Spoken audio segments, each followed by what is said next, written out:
Hi friends, welcome back to jolly trip. நாம் first international ட்ரிப்புக்காக ஒரு ஃபாரின் கண்ட்ரி போக போகிறோம். அது எங்கே அப்படின்னா ஸ்ரீலங்காவுக்கு தான் போக போகிறோம். இதுக்காக நம்ம ஏற்கனவே ஒரு 1 மந்த்துக்கு முன்னாடியே பிளான் பண்ணி டிக்கெட்லாம் புக் பண்ணியாச்சு. ஃப்ளைட் டிக்கெட்லாம் நம்ம ஸ்ரீலங்கன் ஏர்வேஸில் தான் டிக்கெட் புக் பண்ணியிருக்கிறோம். இப்போ சென்னை இன்டர்நேஷ்னல் ஏர்போர்ட் டெர்மினல் 2க்கு முன்னாடி தான் நின்று நான் பேசிகிட்டு இருக்கேன். இதில் ஏற்கனவே வெப் செக்இன் இதெல்லாம் நம்ம முடிச்சாச்சு. ஃப்ளைட் டிக்கெட் ரேட்டு இது எல்லாமே உங்களுக்கு நான் சொல்கிறேன். எப்படி புக் பண்ணுறது இது நான் சொல்கிறேன். ஸ்ரீலங்காவில் ஏறக்குறைய நாம் ஒரு 12 நாள் நம்ம ஒரு லாங் ட்ரிப்பு போக போகிறோம். ஏறக்குறைய ஈஸ்ட் வெஸ்ட் நார்த் சவுத்துன்னு எல்லா ஏரியாவும் போகிற மாரி தான் பிளான் பண்ணியிருக்கிறோம். ஆனால் நமக்கு டைம் டூரேஷன் எந்த அளவுக்கு நமக்கு ஒத்துழைக்கும்னு தெரியல. அதனால் மேக்ஸிமம் எவ்வளோ பிளேஸ் நம்மளால் போக முடியும்னு தெரியல. ஸோ அதனால் நாம் இப்போது ஏர்போர்ட்குள்ளார ஆக்சுவலாக 9:45க்கு ஃப்ளைட்டு. மணி இப்போது 8 o'clock ஆகிடுச்சு. இன்னும் ஒரு 2 hours கூட இல்லை. ஸோ நம்ம உள்ளுக்குள்ளார போயிட்டு ஆல்ரெடி வெப் செக்இன் பண்ணியிருந்தா கூட போர்டிங் பாஸ் இன்னும் எடுக்கலை. போர்டிங் பாஸ் உள்ளார எடுத்துகிட்டு அதுக்கப்புறம் உள்ளார போயிட்டு நான் உங்களுக்கு ஏர்போர்ட்டை சுற்றி காமிக்கிறேன். அப்புறம் ஃப்ளைட்டில் மெயினாக விண்டோ சீட் புக் பண்ணியிருக்கிறேன். பின்னாடி அதுவும் விங்ஸுக்கு பின்னாடி எடுக்கும்போது அந்த வியூ நல்லா இருக்குங்கிறத ஸ்பெசிஃபிக்காக அந்த டிக்கெட் புக் பண்ணியிருக்கிறேன். இந்த ஃபுல் ஸ்ரீலங்கன் சீரீஸும் பார்த்து என்ஜாய் பண்ணணும்னா நம்ம சேனலை இது வரைக்கும் சப்ஸ்கிரைப் பண்ணாமல் பார்க்குறீங்கன்னா சப்ஸ்கிரைப் பண்ணிவிட்டு பாருங்கள். நிறைய இன்ட்ரெஸ்டிங்கான வீடியோ வந்துட்டுருக்கு. அதனால் வாங்க என் கூட சேர்ந்து டிஜிட்டலாக நீங்களும் கனெக்ட் ஆகிட்டு நம்ம போகலாம். நாம் இந்த ஸ்ரீலங்காவுக்கான பயணத்தை சென்னைக்கு அருகில் உள்ள சிங்கப்பெருமாள் கோயில் ரயில்வே ஸ்டேஷன்ல தான் நாம ஸ்டார்ட் பண்ணோம். நான் அங்கிருந்து சென்னை பீச்சுக்கு போகக்கூடிய சபர்பன் ட்ரெயினில் ஏறி திரிசூலம் ரயில்வே ஸ்டேஷனில் இறங்கிட்டேன். நீங்கள் சென்னையில் எந்த பகுதியிலேருந்து இருந்தாலும் திரிசூலம் ரயில்வே ஸ்டேஷனில் இறங்கிட்டீங்கன்னா ஜஸ்ட் ஆப்போசிட் தான் ஏர்போர்ட். அங்கேருந்து நீங்கள் சப்வே கிராஸ் பண்ணி வந்தீங்கனாலே ஏர்போர்ட்டுக்கு வந்துடலாம். அதுமாரி ஏர்போர்ட் போகிறதுக்கு நிறைய கனெக்டிவிட்டி இருக்குது. மெட்ரோ ஸ்டேஷனும் அங்கே இருக்குது. சென்னையில் மற்ற பகுதியில் இருந்து கூட நீங்கள் மெட்ரோ ட்ரெயினில் கூட ஏர்போர்ட் போயிடலாம். அதுமாரி பஸ் ஃபெசிலிட்டியும் ஃப்ரீக்வெண்ட்டாக உங்களுக்கு இருக்குது. பொதுவாக இன்டர்நேஷ்னல் ஃப்ளைட்டில் நீங்கள் போகிறதா இருந்தால் 3 hours முன்னாடி ஏர்போர்ட்டில் இருக்கணும். நான் ஏற்கனவே வெப் செக்இன் பண்ணிட்டதுனால ஒரு 1 மணி நேரத்துக்கு முன்னாடி இருந்தால் போதும். இருந்தாலும் லாஸ்ட் மினிட் அந்த அறிகுறியை தவிர்க்கிறதுக்காக ஒரு 2 hours முன்னாடி நாம் அங்கே போயிட்டோம். நாம் ஃப்ளைட்டை பிடிக்கணும்னு அறிகுறின்னு கிளம்பி வந்ததுனால மார்னிங் பிரேக்ஃபாஸ்ட் சாப்பிடவே இல்லை. ஏர்போர்ட்டில் சாப்பிட்றதா இருந்தால் நம்ம சொத்தெல்லாம் எழுதி வச்சுட்டு தான் சாப்பிட்ணும். சரி, வேறு என்ன பண்ணுறது, உள்ளுக்குள்ளார போயாச்சு. ஏன்னா ஸ்ரீலங்கன் ஏர்லைன்ஸில் கொடுப்பாங்க, ஸ்நாக்ஸ் தான் கொடுப்பாங்க. பட் ஆனால் ஃபுட் எதுவும் கிடைக்காது. அதனால் ஸ்நாக்ஸ் சாப்பிட்லாமான்னு பார்த்தேன். பட் பசி ரொம்பவும் அதிகமாக இருந்தது. சரி, ஏர்போர்ட்குள்ளார போய் ரேட்லாம் எப்படி இருக்குன்னு பார்த்துட்டு அதுக்கப்புறம் சாப்பிட்லான்னு சொல்லி நான் டிசைட் பண்ணியிருந்தேன். ஏர்போர்ட்டில் இன்னொரு கூத்து ஒன்று நடந்தது. நான் செக்இன் பகுதியில் வீடியோ எடுத்துகிட்டு இருந்தப்ப அங்கே சிஐஎஸ்எஃபோட செக்யூரிட்டி கார்டு ஒருத்தர் என்ன பண்ணார், ஃபோனை காமிங்க அப்படின்னு சொல்லி கேட்டார். சரின்னு ஃபோனை காமிச்சேன். என்ன வீடியோ எடுத்தீங்க என்ன ஏதுன்னு கேட்டிருந்தாரு. நான் எடுத்து ப்ளே பண்ணி காமிச்சேன். அதை பார்த்துட்டு இங்கெல்லாம் ஏர்போர்ட்குள்ளார நீங்கள் இதை எடுக்கக்கூடாது, ஸோ அதனால் எல்லாத்தையும் டெலீட் பண்ணிவிடுங்க அப்படின்னாரு. சரின்னு அவருக்கு முன்னாடி அப்புறம் டெலீட் பண்ணிவிட்டு நாம் அதுக்கப்புறம் செக்இன் பகுதியில், அதனால் அங்கே பகுதியில் எடுத்த வீடியோஸ்லாம் உங்களுக்கு இருக்காது. ஸோ அதுக்கப்புறம் இப்போ நாம் சாப்பிட்றதுக்காக சரி, ஏன்னா பசியும் ரொம்ப இருந்தது. சரி, ரேட்டு எப்படி தான் இருக்குன்னு பார்த்தோன்னே நமக்கு ஹார்ட் அட்டாக் வர்ற அளவுக்கு ரேட் இருந்தது. ஏ2பியில் தான் நான் போய் சாப்பிட்லாம் பிரேக்ஃபாஸ்ட் அப்படின்னு சொல்லிட்டு போனேன். சரி, வேறு என்ன பண்ணுறது, ரேட் அதிகமாக இருந்தாலும் ரொம்ப பசிக்குது, சாப்பிட்டே ஆகணும் அப்படிங்கிறதுக்காக 3 இட்லி 270 ரூபா சார்ஜ் பண்ணாங்க. சரி, போனாலும் பரவாயில்ல அப்படின்னு நான் வாங்கிட்டு சாப்பிட்டேன். டேஸ்ட்டு பொறுத்த வரைக்கும் பார்த்தீங்கன்னா ஆஸ் யூஷுவல் ஏ2பி மாரி தான் இருந்தது.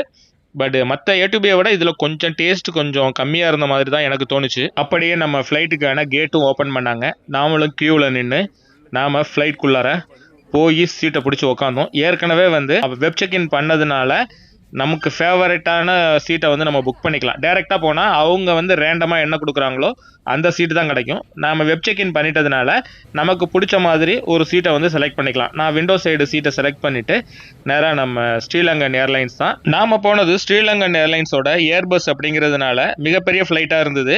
சென்டரில் 4 சீட்டு இருந்தது. அப்புறம் லெஃப்ட் ரைட்டு 2 சைடும் 2 4, அதாவது ஒரு ரோவில் பார்த்தீங்கன்னா மொத்தம் 8 சீட்டு. ஓவரால் பார்த்தீங்கன்னா எப்படியும் ஒரு 300-350 சீட்டுக்கு மேலே இருக்கும். ஸோ 350 சீட்டுக்கு மேலே இருக்குனாலே பார்த்துங்க எவ்வளோ பெரிய ஃப்ளைட் அப்படின்னுட்டு. ஃப்ளைட் ஸ்டார்ட் பண்ணுறதுக்கான கேபின் க்ரூவோட அனௌன்ஸ்மெண்ட் வந்துச்சு. Fairly long taxi, about 10 minutes to Deccan in Colombo. We may have is forecasting possibility of showers at the time of arrival. Sri Lankan ஏர்லைன்ஸில் தமிழ்லேயும் அனௌன்ஸ்மெண்ட் இருந்துச்சு. நம்ம ஊரில் கூட நிறைய ஃப்ளைட்டில் தமிழில் அனௌன்ஸ்மெண்ட் இருக்காது. பட் ஸ்ரீலங்கன் ஏர்லைன்ஸில் தமிழில் கேட்டவுடனே நமக்கு ரொம்பவே சந்தோஷமாக இருந்தது.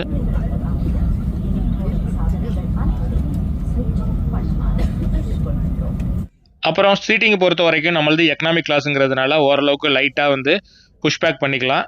அப்புறம் லெக் ரூம் வந்து ரொம்ப கம்மியாகவே இருந்தது. டிவி இருந்தது, நம்ம ஏதாவது பார்க்குறதா இருந்தால் பார்க்கலாம். மேகசின்ஸ் வச்சுருந்தாங்க, அவ்வளோதான்.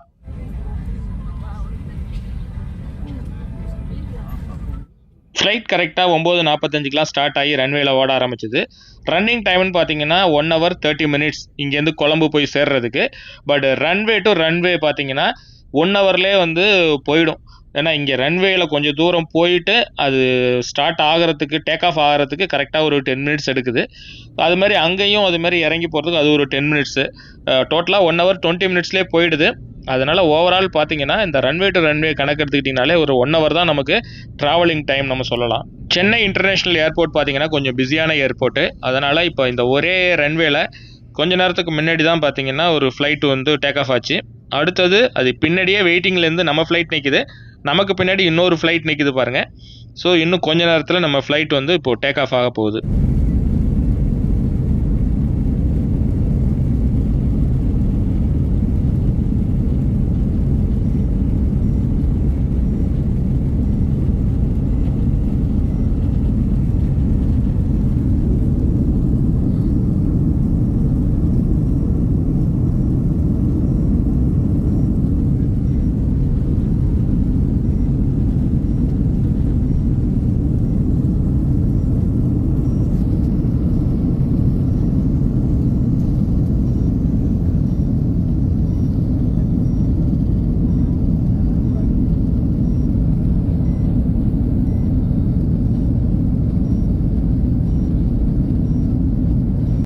$250 கிலோமீட்டர் வேகத்தை ரன்வேல கிராஸ் பண்ணதுக்கு அப்புறம் தான் ஃப்ளைட் வந்து டேக் ஆஃப் ஆக ஆரம்பிக்குது. கொஞ்சம் கொஞ்சமாக டேக் ஆஃப் ஆக ஆக ஆக ஆக ஸ்பீடும் கொஞ்சம் இன்க்ரீஸ் ஆகிட்டே போயிட்டு இருந்தது.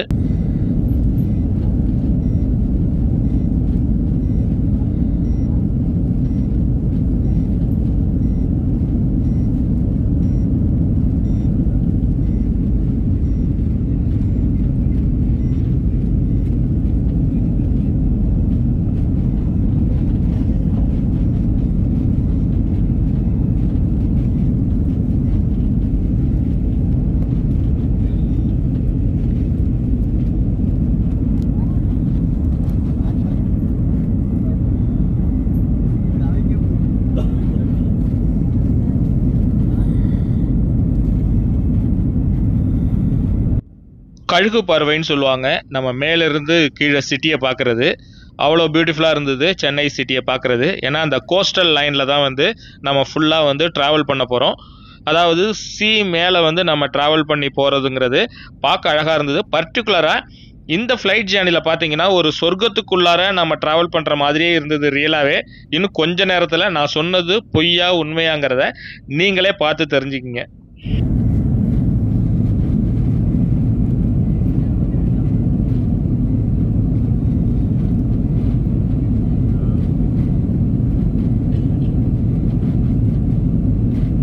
நானும் எவ்வளவோ ஃப்ளைட்டில் ட்ராவல் பண்ணியிருக்கிறேன். இன்டர்நேஷ்னல் ட்ராவலும் போயிருக்கோம், லோக்கல் ட்ராவலும் போயிருக்கேன்.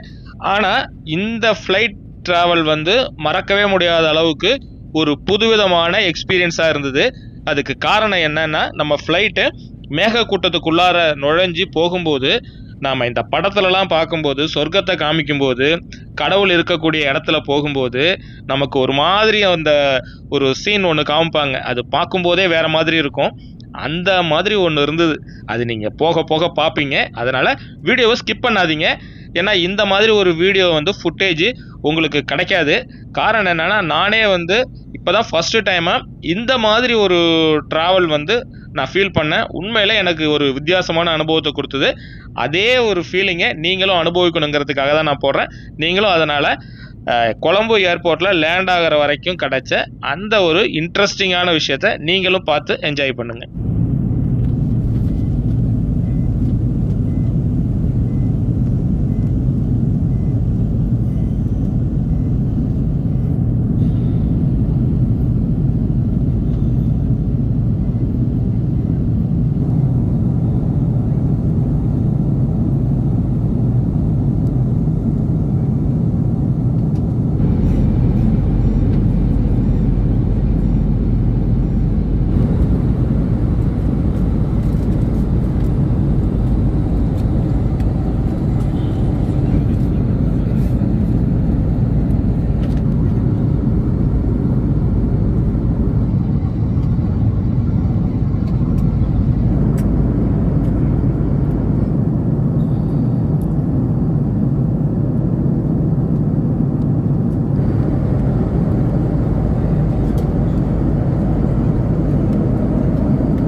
இந்த பகுதியில் போகும்போது எனக்கு சின்னதாக ஒரு டவுட் வருது. என்னன்னா, தனுஷ்கோடியிலேருந்து இலங்கைக்கு ராமர் பாலம்னு ஒன்று இருக்கிறது சொல்லுவாங்க இல்லையா? அது இந்த இடத்துல ஒரு நீட்டமாக மணல் திட்டு மாரி உங்களுக்கு சின்னதாக தெரியுது பாருங்க. இப்போ க்ளோஸ்அப்பில் பாருங்க. இந்த இடம் தான் அந்த ராமர் பாலமான்னு எனக்கு தெரியல. தெரிஞ்சதுன்னா கீழே வந்து கமெண்ட்டில் சொல்லுங்கள். இப்போ நீங்கள் பார்த்துட்டு இருக்கிற இந்த இடம் ஃபுல்லாக பார்த்தீங்கன்னா, ஏதோ ஒரு சொர்க்கலோகத்துக்குள்ளார நம்ம நுழைஞ்சு போகிற மாதிரி இருக்குது. ஏன்னா கீழே ஃபுல்லாக மேகமூட்டம். அந்த மேகமூட்டத்துக்கு மேலே ஃப்ளைட் வந்து பறந்து போய்கிட்டு இருக்கு. இதை பார்க்கும்போதே நமக்கு வேற ஒரு மாதிரி எக்ஸ்பீரியன்ஸ் ஏற்படுது.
நாம் ஒரு அழகான விமான பயணத்தை முடிச்சுட்டு கொழும்பு சர்வதேச பண்டாரநாயக்கா விமான நிலையத்தில் வந்து இறங்கணும்.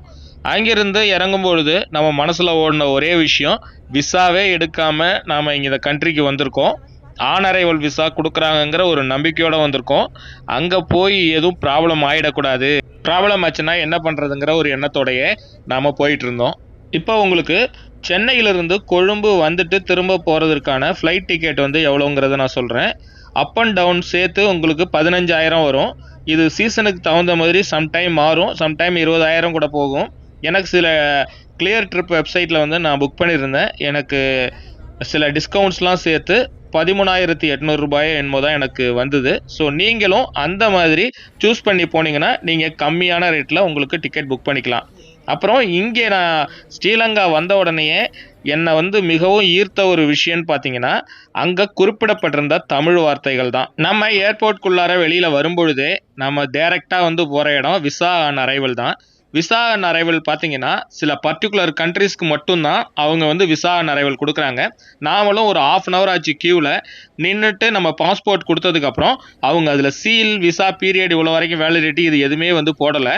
ஜஸ்ட்டு நம்ம பாஸ்போர்ட் நம்பர் அதில் என்ட்ரி போட்டுட்டு பாஸ்போர்ட்டை நம்மள்கிட்ட கொடுத்துட்டு நேராக இமிக்ரேஷன் வர சொல்லிட்டாங்க. அப்புறம் நம்ம இமிக்ரேஷனுக்கு வந்து நின்னோன்னே அவங்க சீலை போட்டு கொடுத்துட்டாங்க. வேறு எந்த செக்கப் எதுவுமே கிடையாது. அதுமாரி விசாவுக்கும் எந்த விதமான சார்ஜஸும் வாங்கலை. முன்னாடி $50 வாங்கிட்டு இருந்ததா சொன்னாங்க. இப்போ அதுவும் கிடையாது. அதுக்கப்புறம் நம்ம பேகேஜை கலெக்ட் பண்ணிவிட்டு நாம் அதுக்கப்புறம் ஏர்போர்ட்டை விட்டு வெளியில் வந்தோம். அப்புறம் இன்னொரு முக்கியமான விஷயத்தை நான் சொல்லணும். ஏர்போர்ட் நீங்கள் வந்த உடனே நிறைய பேர் உங்களுக்கு ஃபாரின் கரன்சி எக்ஸ்சேஞ்ச் பண்ணுறதுக்கு உங்களை அப்ரோச் பண்ணுவாங்க. நீங்கள் இங்கே ஏர்போர்ட்டில் வந்து நீங்கள் இந்தியன் ருப்பியை வந்து எல்கேஆர், அதாவது ஸ்ரீலங்கன் ருப்பியாக மாற்றுறீங்க அப்படின்னா ரேட் வந்து உங்களுக்கு ரொம்ப ரொம்ப கம்மியாகவே கிடைக்கும். அதாவது நான் போனப்போ ₹3.60 வந்து அப்போ உள்ள கரண்ட் வேல்யூ இருந்தது. ஆனால் ஸ்ரீலங்காவில் வந்து பார்த்தீங்கன்னா எவ்வளோ அவங்க கொடுத்தாங்கன்னா 2.90 தான் வந்து கொடுப்பேன் அப்படின்னு சொல்லி சொன்னாங்க. சில பேர் 2.80 கூட சொன்னாங்க. ஆனால் நான் சென்னையில் வந்து பார்த்தீங்கன்னா 3.40க்கு நான் மாற்றிட்டு போனேன். ஸோ அந்த அளவுக்கு நீங்கள் வந்து சென்னையிலே மாற்றிட்டு போகிறது நான் பெஸ்ட்டுன்னு நான் சொல்லுவேன். அது உங்களுக்கு அந்த யார்கிட்ட மாற்றினேன் என்னங்கிற டீட்டெயில் வேணும்னா கூட நான் உங்களுக்கு அந்த ஃபோன் நம்பர் வந்து கீழே வந்து கொடுக்குறேன். டி நகரில் இருக்க ஆஃபீஸு, நீங்கள் அவங்கள கூட காண்டாக்ட் பண்ணிங்கன்னா உங்களுக்கு பெட்டர் ரேட்டில் வந்து உங்களுக்கு வந்து ஃபாரின் எக்ஸ்சேஞ்ச் வந்து கிடைக்கும். அப்புறம் ஏர்போர்ட் வந்தோன்னா நீங்கள் பண்ண வேண்டிய இன்னொரு முக்கியமான விஷயம் உங்களுக்கான சிம் கார்டு வாங்குறது தான். ஏன்னா அங்கே உள்ள லோக்கல் சிம் கார்டு நீங்கள் வாங்கிட்டீங்கன்னா தான் நீங்கள் போகிற இடமெல்லாம் நெட்டு யூஸ் பண்ணுறதா இருந்தாலும் சரி, ஃபோன் கால் நீங்கள் பேசுகிறதுக்கு ரொம்ப யூஸ்ஃபுல்லாக இருக்கும். அங்கே வந்து பெஸ்ட்டு நெட்வொர்க்குன்னு பார்த்தீங்கன்னா டயலாக் வந்து நல்லாயிருக்கும் அப்படின்னாங்க. அதனால் நான் ஏர்போர்ட்டில் இறங்கினோடனே டயலாக் வாங்கிட்டேன். 1800 ரூபாய், அதாவது பார்த்தீங்கன்னா மொத்தம் 20 GB 1 மந்த் வேலிடிட்டி. அது அப்புறம் 60 நிமிஷம் அவுட் கோயிங் கால்ஸ் வந்து நம்ம பேசிக்கலாம். இன்கேஸ் இது எதுவும் முடிஞ்சிடுது, உங்களுக்கு டேட்டாவும் சரி வாய்ஸ் காலும் முடிஞ்சிடுச்சுன்னா நீங்கள் அதுக்கப்புறம் டாப் அப் பண்ணிக்கலாம். நான் இனிமேல் சொல்லக்கூடிய அமௌண்ட் எல்லாமே ஸ்ரீலங்கன் ருப்பீஸில் தான் சொல்லுவேன், அதாவது எல்கேஆரில் தான் சொல்லுவேன். எல்கேஆருங்கிறது பார்த்தீங்கன்னா நம்மளோட இந்தியன் ருப்பியில் ஒரு ருப்பிங்கிறது அங்கே 3.6 எல்கேஆருக்கு ஈக்குவல். ஸோ இதுதான், இதை நீங்கள் கன்வெர்ட் பண்ணி பார்த்துக்குங்க. இப்போ நம்ம ஏர்போர்ட்டில் இறங்கி அங்கே பக்கத்தில் வந்து ஒரு 3 கிலோமீட்டர் டிஸ்டன்ஸில் பஸ் ஸ்டாண்ட் ஒன்று இருக்குது. ஸோ அதனால் நம்ம அங்கே டுக்குன்னு சொல்லக்கூடிய ஆட்டோவில் தான் வந்து நாம் பஸ் ஸ்டாண்டுக்கு போய்கிட்டு இருக்கோம். இங்கே 11:10க்கு தான் வந்து லேண்ட் ஆச்சு. ஏறக்குறைய ஒரு 120 மினிட்ஸ்லேயே வந்து நம்ம கொழம்பு வந்து ரீச் பண்ணிட்டோம். இப்போ கொழம்பு ஏர்போர்ட்லேருந்து வெளியில் வந்தோன்னு பார்த்தீங்கன்னா பஸ் எதுவும் இருக்கான்னு பார்த்தேன் கொழம்புக்கு. ஏன்னா இங்கேருந்து கொழம்பு போகணுன்னா 30 கிலோமீட்டர் இருக்கும். ஸோ கொழம்பு ஃபோர்ட்டுக்கிட்ட தான் நம்ம புக் பண்ணியிருக்கிற ஹோட்டல் போகிறோம். ஸோ இங்கேருந்து 1 கிலோமீட்டர் போனால் தான் பஸ் ஸ்டாண்ட் இருந்தாங்க. அதனால் இப்போ ஆட்டோ பிடிச்சி நம்ம போயிட்டுருக்கோம். ஆட்டோவுக்கு வந்து 250 ஸ்ரீலங்கன் மணி வந்து கேட்குறாங்க, 250 ரூபாய். இப்போ நம்ம பஸ் ஸ்டாண்டுக்கு வந்து விட்டோம். ஓகே, நான் இறங்கிட்டு மற்றதெல்லாம் பேசுகிறேன். நாம் ஆட்டோலேருந்து பஸ் ஸ்டாண்டில் போய் இறங்கின உடனேயே கொழம்பு ஃபோர்ட் போகக்கூடிய பஸ் ரெடியாக நின்றுட்டு இருந்தது. இந்த பஸ் ஸ்டாண்டு இருக்கக்கூடிய இடம் பார்த்தீங்கன்னா அவரியாவட்டை அப்படின்னு சொல்லி சொல்கிறாங்க. இங்கேருந்து கொழம்பு போகிறதுக்கு 2 விதமான பஸ் இருக்குது. ஏசி பஸ் ஒன்று, நான் ஏசி பஸ் ஒன்று. ஏசி பஸ் இப்போ நீங்கள் பார்த்துட்டு இருக்கிற மாதிரி வேன் மாதிரி டைப்பில் இருக்கும். 187ன்னு நம்பர் போட்டிருக்கலையா, இந்த பஸ்ஸில் போனீங்கன்னா இது ஏசி ஃபுல்லாக பைபாஸ்லேயே போயிடும். ஒரு 45 மினிட்ஸில் வந்து நீங்கள் கொழம்பு போய் ரீச் பண்ணிடலாம். இதே நான் ஏசி பஸ் இருக்குது. சில பஸ் வந்து ஊருக்குள்ளார போய் போகும். அந்த மாதிரி ஊருக்குள்ளார போகிற பஸ்ஸில் போனீங்கன்னா 155 ரூபா தான் வந்து டிக்கெட் வந்து சார்ஜ் பண்ணுறாங்க. ஆனால் ஒரு 1.25 மணி நேரம் வந்து உங்களுக்கு டைம் ஆகிடும். ஸோ இதில் போகிறது பைபாஸ்லேயே போகிறதுனால, அதாவது ஹைவேஸ்லேயே போகும் ஊருக்குள்ளார போகாமல், அதனால் நீங்கள் குயிக்காகவும் ரீச் பண்ணிடலாம். அதே சமயம் ஏசிலையும் நீங்கள் போகலாம். ஏசி பஸ்ஸில் ட்ராவல் பண்ணுறதுக்கு 600 ரூபாய் வந்து சார்ஜ் பண்ணுறாங்க. ஆனால் இங்கே இன்னொரு விஷயம் என்னன்னா, இந்த ப்ரைவேட் ட்ராவல்ஸில் போகிறது எங்கேயுமே டிக்கெட் எதுவுமே நமக்கு கொடுக்குறதே கிடையாது. லாங் டிஸ்டன்ஸில் போகிற ப்ரைவேட் பஸ்னால் அதில் டிக்கெட் கொடுக்குறாங்க. மற்றபடி லோக்கலில் போகிற பஸ்னால் அதில் சுத்தமாக டிக்கெட்டே கொடுக்குறது கிடையாது. ஸோ அதனால் நீங்கள் அங்கே டிக்கெட்டுக்கு எதுவும் சண்டை போட்டுட்ருக்க வேண்டியதில்லை. நீங்கள் பாட்டு காசை கொடுத்தோமா போய் சேர்ந்தோமான்னு சொல்லிட்டு நம்ம இடத்துக்கு போக வேண்டியது தான். ஸ்ரீலங்காவில் ட்ராவல் பண்ணக்கூடிய எல்லா பஸ்லேயுமே வந்து சிங்கள பாட்டு தான் வந்து போடுவாங்க. நாம் ட்ராவல் பண்ண இந்த ஏசி பஸ்லையும் சிங்கள பாட்டு தான் ஓடிட்டு இருந்தது. சிங்கள பாட்டு கேட்டோடனே நமக்கு டான்ஸ் ஆடுற மாதிரி ஒரு வைப் ஒன்று உருவாகுது. ஏன்னா அது ஒரு மாதிரி வித்தியாசமாக இருக்குது. அவங்க பாட்டு கேட்கும்போது கொஞ்சம் ஃபன்னாகவும் இருக்குது. அதே சமயம் அவங்க உள்ள எல்லா சாங்குமே ஒரே பேட்டர்ன்லேயே இருக்கிற மாதிரியே இருக்குது. அது மியூசிக்கு வந்து டிஃப்ரெண்ட்டாக நம்ம ஊரில் இருக்கிற மாதிரி எனக்கு தெரியல. அவங்க ப்ளே பண்ணுறது எல்லாமே அந்த மாதிரி தான் ப்ளே பண்ணுறாங்களா, இல்லை எல்லா பாட்டுமே இந்த மாதிரி ஒரே பேட்டர்னில் தான் இருக்குமான்னு தெரியல. இல்லை லாங்குவேஜ் புரியாதனால தான் எனக்கு இப்படி இருக்காங்கிறதும் எனக்கு தெரியல. பட் ஆனால் இது நம்ம ஒரு ஊர் ஆர்கெஸ்ட்ராவில் பாடும்போது எப்படி இருக்குமோ அந்த மாதிரி ஒரு ஃபீல் வந்து அங்கே உள்ள பாட்டு கேட்கும்போது நமக்கு இருந்தது. நீங்களும் இப்போ கொழம்பு நம்ம போகிற வரைக்குமான இந்த ரோட் ஷோ எப்படி இருக்குது, இந்த ஊர் பார்த்தீங்கன்னா ரொம்பவே நீட்டாக மெயின்டைன் பண்ணுறாங்க. எனக்கு ரொம்ப ஆச்சரியமாக இருந்தது. நம்மளை விட பாவர்ட்டி லைன் ரொம்ப கீழே இருக்கக்கூடிய ஒரு நாடு. இப்போ நிறைய வந்து ப்ராப்ளம் அங்கே இருக்குது, இங்கே பொருளாதார சிக்கல்கள்லாம்.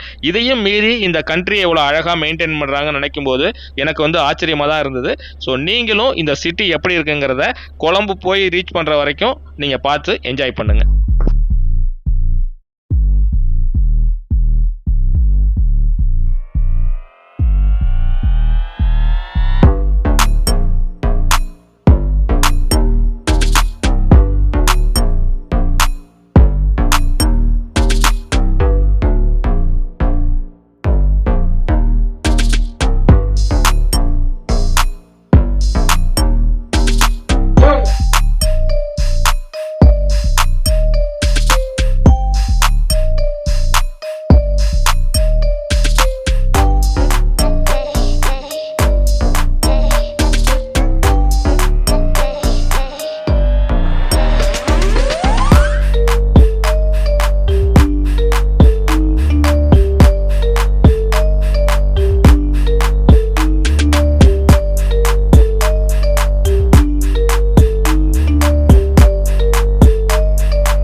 நாம் கொழம்பு 4th ஸ்டேஷன் வந்துட்டோம்.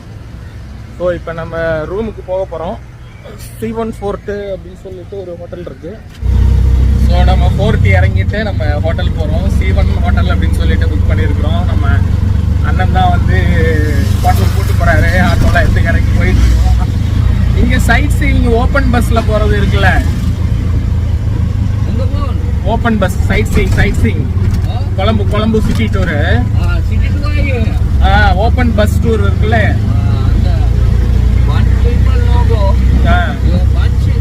ஓ குரூப் ஒன்லி. சரி சரி.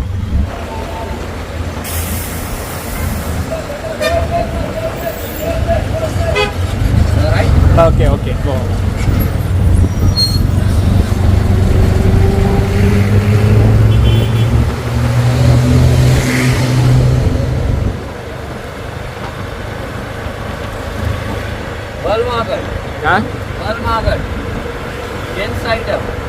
ஜென்ஸ் ஐட்டமா? ஜென்ஸ் ஐட்டம் எல்லாம் இங்கே கிடைக்கும். ஓகே.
பிரைவேட் பஸ் ஸ்டாண்ட் எங்கே இருக்குது? இங்கே அந்த பிரைவேட் பஸ் ஸ்டாண்ட். ஓ அங்கே இருக்கு.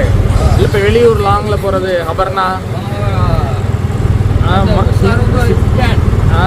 அந்த உத்தாரம் பஸ் ஸ்டாண்ட். அந்த அபர்ணா, ட்ரிங்கோ, ஜப்னா, வவுனியா எல்லா பிளேஸும் இங்கேருந்து போகலாம்.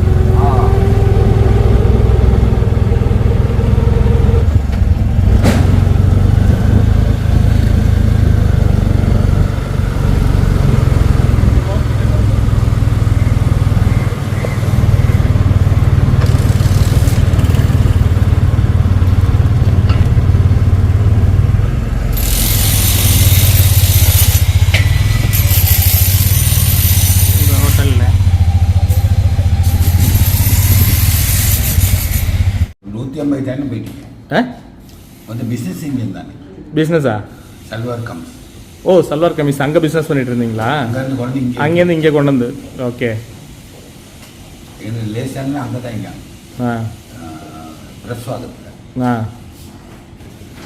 தமிழ்லாம் எல்லாம் நல்லா பேசுறீங்க. தமிழ் பேசுவாங்க. வாட்டர் டேங்க் மதரசாக்கு முன்னுக்கா செலக்ஷன் சொல்லி கடை வைக்கிறேன். சரி சரி. சரி. இந்த ஹோட்டலில் தான் நம்ம ஸ்டே பண்ண போகிறோம். C1 ஹாஸ்டல் அப்படின்னு சொல்லிட்டு மெயின்லேயே இருக்குது. அதாவது கொழம்பு ஃபோர்ட்லேருந்து ஜஸ்ட் ஒரு 1 கிலோமீட்டர் டிஸ்டன்ஸ்லேயே வாக்கபிள் டிஸ்டன்ஸில் நம்ம இந்த ஹோட்டலை வந்து ரீச் பண்ணிடலாம். உங்களுக்கு கொழம்பு தானே நேட்டிவ்? ஸ்ரீலங்காவில் கொழம்பு தானே இல்லை வேறு எதாவது பிளேஸா? மாரகமா?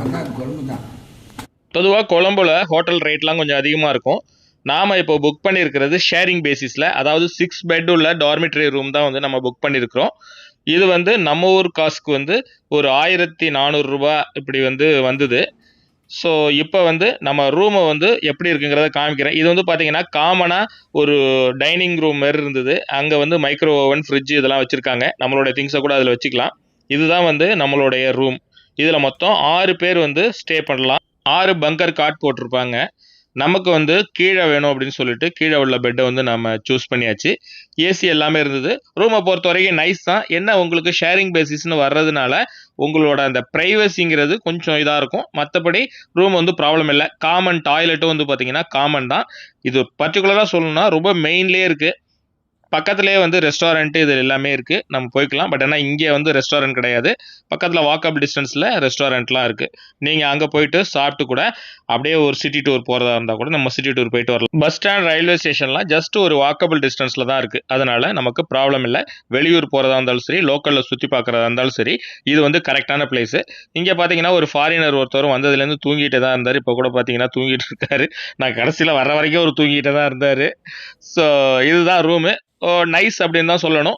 ஓரளவுக்கு ரீசனபிள் ரேட்டு தான். என்ன ஒரே ஒரு இதில் ஷேரிங் இது உங்களுக்கு ஓகே அப்படின்னா நீங்கள் இந்த ஹாஸ்டல்லே கூட நீங்கள் தங்கிக்கலாம். கீழே பார்த்தீங்கன்னா லாக்கர் ஃபெசிலிட்டி கொடுத்துருக்குறாங்க. நீங்கள் உங்களுடைய திங்ஸ் ஏதாவது காஸ்ட்லியான ஐட்டம் இருக்குன்னா நீங்கள் இதில் வச்சு லாக் பண்ணிவிட்டு சாவி நீங்கள் எடுத்துகிட்டு போயிடலாம். இல்லை லக்கேஜ் கொஞ்சம் எக்ஸ்ட்ரா இருக்குன்னா நீங்கள் அவங்கள்ட்ட சொன்னீங்கன்னா செப்பரேட்டாக ரூம் வச்சுருக்காங்க. அங்கே ரூமில் கூட வச்சு கூட நீங்கள் எடுத்துக்கலாம். அடுத்த எபிசோடில் கொழும்பு நகரத்தோட மிகவும் அழகான இடங்களெல்லாம் நாம் சுற்றி பார்க்க போகிறோம். அதனால் நீங்கள் எங்கள் கூட சேர்ந்தே ட்ராவல் பண்ணுங்கள். இந்த வீடியோ பிடிச்சிருந்ததுன்னா ஒரு லைக் பண்ணிவிட்டு உங்கள் ஃப்ரெண்ட்ஸுங்களுக்கு ஷேர் பண்ணுங்கள். மீண்டும் அடுத்து ஒரு சூப்பரான வீடியோவில் உங்களை நான் மீட் பண்ணுறேன்.